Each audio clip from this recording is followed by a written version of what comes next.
नमस्कार, मैं चुनचुन कुमार। स्वागत है झारखंडी हिंदी न्यूज पर। चलिए जानते हैं आज की छोटी बड़ी सभी महत्वपूर्ण खबरों को। झारखंड में संपूर्ण लॉकडाउन पर सीएम हेमंत आज करेंगे बड़ा ऐलान। झारखंड में संपूर्ण लॉकडाउन लगाने पर मुख्यमंत्री हेमंत सोरेन आज बड़ा ऐलान करने वाले हैं। हाई लेवल कमेटी के साथ चर्चा के बाद शाम तक सीएम संपूर्ण लॉकडाउन पर अहम फैसला करेंगे। इससे पहले 22 अप्रैल से 13 मई तक 3 चरण में लॉकडाउन लगा है। कोरोना वायरस के बढ़ते संक्रमण को देखते हुए राज्य में लॉकडाउन बढ़ाने पर मंगलवार को निर्णय लिया जाएगा। मंगलवार को उच्च स्तरीय बैठक होने वाली है, जिसमें स्वास्थ्य सुरक्षा सप्ताह के दौरान कोरोना नियंत्रण पर चर्चा होगी। संभावना जताई जा रही है कि झारखंड में लॉकडाउन की अवधि बढ़ेगी और सख्ती जारी रहेगी।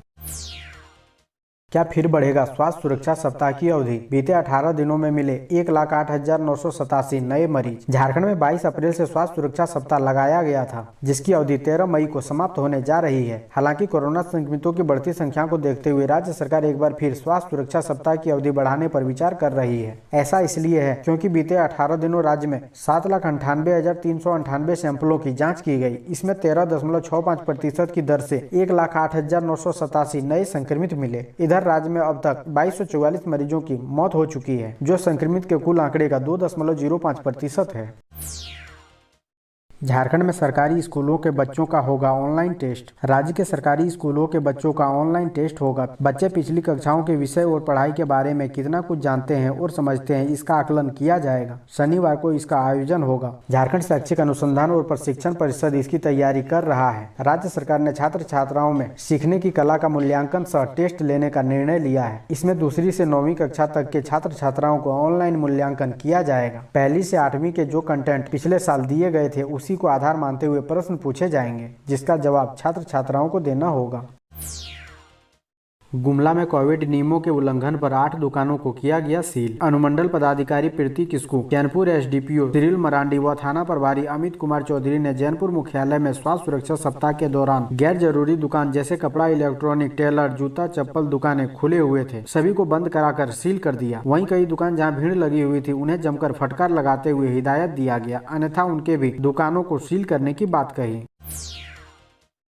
हजारीबाग में बीमार पड़ने पर भी लोग नहीं करा रहे हैं कोरोना जांच। स्थिति बिगड़ने पर आते हैं जांच केंद्र पर। सर्दी, खांसी, बुखार होने के बाद भी कोरोना जांच करने से अधिकांश लोग घबरा रहे हैं। शहरी क्षेत्र में पढ़े लिखे लोग भी शुरुआती दिनों में टाइफाइड, मलेरिया, मौसम बदलाव का हवाला देकर दवा खाना पसंद कर रहे हैं, लेकिन RT-PCR से कोरोना जांच नहीं करा रहे हैं। जिला प्रशासन व स्वास्थ्य विभाग द्वारा शहर के विभिन्न स्थानों पर जांच कैंप लगाया जा रहा है। प्रत्येक जांच कैंप के सदस्यों को 100 लोगों का सैंपल लेने का लक्ष्य रखा गया है, लेकिन किसी भी जांच केंद्र से 100 का आंकड़ा नहीं पहुंच पाता है, जबकि जांच केंद्र घनी आबादी के बीच में लगाया जा रहा है। यहां तक कि कई मोहल्लों से जांच टीम को वापस आना पड़ा, क्योंकि वहां गिने चुने लोग जांच कराने पहुंच रहे हैं।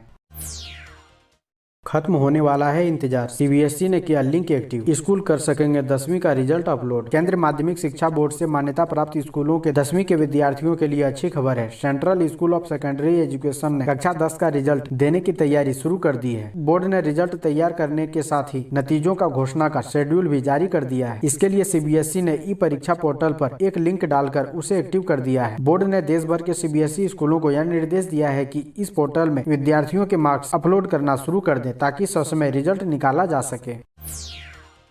झारखंड के इन जिलों में बदलेगा मौसम का मिजाज। मेघ गर्जन के साथ होगी बारिश, वज्रपात की भी आशंका। झारखंड में मौसम का मिजाज बदलने वाला है। राज्य के बोकारो, धनबाद, रामगढ़, रांची, पाकुड़, देवघर, दुमका, गोड्डा, जामताड़ा और साहिबगंज में हल्के मेघ गर्जन और वज्रपात के साथ हल्की बारिश हो सकती है। मौसम विज्ञान विभाग ने इस बाबत येलो अलर्ट जारी किया है। आम लोगों से सतर्क रहने की अपील की है।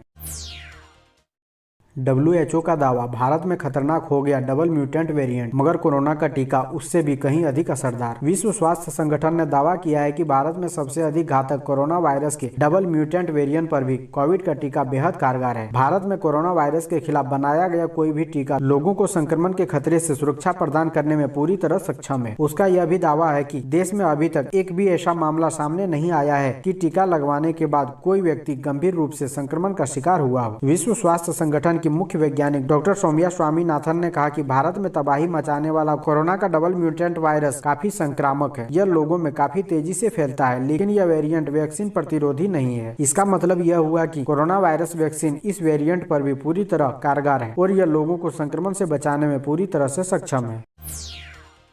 रांची में मोबाइल वैन से गली मोहल्लों में होगी कोरोना की जांच। टेस्टिंग के लिए इस नंबर पर करें संपर्क। रांची जिला में कोरोना वायरस की जांच को और सुलभ तथा सुगम बनाने के लिए ग्रामीण एवं शहरी क्षेत्रों में कई टेस्टिंग सेंटर कार्यरत हैं। जिला प्रशासन अब अनुरोध के आधार पर भी मोबाइल टेस्टिंग वैन की सुविधा उपलब्ध कराने की बहाल कर रहा है। जिले के जिन इलाकों में 50 या उससे अधिक की संख्या में लोग कोविड-19 की जाँच कराना चाहते हैं, उनके मोहल्ले या कॉलोनी में भी टेस्टिंग की सुविधा प्रदान की जाएगी। मोबाइल टेस्टिंग वैन मोहल्ले कॉलोनियों में जाकर लोगों का रैपिड एंटीजन टेस्ट करेगी। इस सुविधा का लाभ लेने के लिए लोगों को व्हाट्सएप नंबर 9801592277 पर अपने पते का पूरा डिटेल मैसेज करना होगा।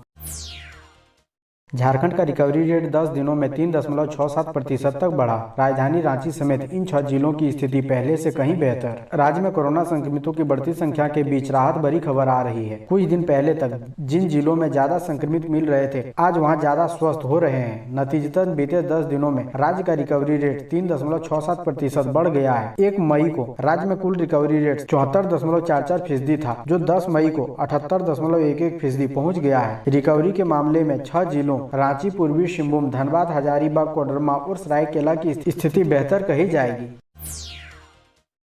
रेलवे पर कोरोना का कहर। अब तक 1 लाख कर्मचारी कोरोना के शिकार। हर रोज 1000 कर्मी हो रहे हैं संक्रमित। कोरोना की दूसरी लहर से पूरा देश बेहाल है। देश में कोरोना के रोजाना अब 4 लाख तक मामले मिलने लगे हैं। कोरोना की चपेट में वैसे लोग भी हैं जो जनता के लिए अपनी ड्यूटी कर रहे हैं। अभी जो कोरोना की गति है, उनमें ट्रेनों की रफ्तार पर ब्रेक लग सकता है। इस बीच भारतीय रेलवे की तरफ से कोरोना वायरस को लेकर एक बड़ी जानकारी सामने आई है। रेलवे के हजारों अधिकारी और कर्मचारी कोरोना से संक्रमित हैं। देश में फैली इस महामारी के बीच ऑक्सीजन एक्सप्रेस चलाकर लाखों लोगों का जीवन बचाने वाली इंडियन रेलवे के अब तक करीब 1 लाख कर्मचारी कोरोना का शिकार हो चुके हैं।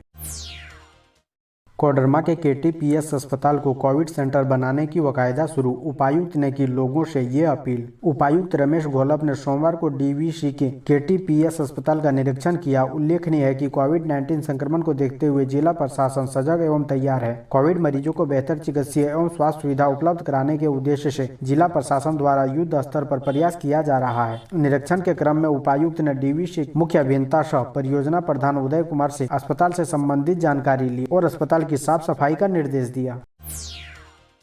कोरोना संक्रमण से जान गंवाने वालों के आश्रितों को मिलेगा सरकारी योजनाओं का लाभ। कोरोना वायरस के संक्रमण से काल के गाल में समा रहे लोगों के आश्रितों को सरकारी योजनाओं का लाभ मिलेगा। इस संबंध में रांची के उपायुक्त छवि रंजन ने योग्य आश्रितों को लाभ देने के लिए समिति का गठन किया है। कोविड-19 से संक्रमित मृतकों के आश्रितों को सरकार की जन कल्याणकारी योजनाओं का लाभ देने के लिए उपायुक्त छवि रंजन ने 4 सदस्यीय समिति बनाई है। इसमें निदेशक NIP रांची अध्यक्ष, जबकि जिला समाज कल्याण पदाधिकारी, जिला आपूर्ति पदाधिकारी और सहायक निदेशक सामाजिक सुरक्षा रांची को सदस्य बनाया गया है। रांची जिला से सभी एसिडेंट कमांडर को कोविड-19 से संक्रमित मृतकों के आश्रितों के सामाजिक अंकेक्षण के लिए फॉर्मेट दिया गया है।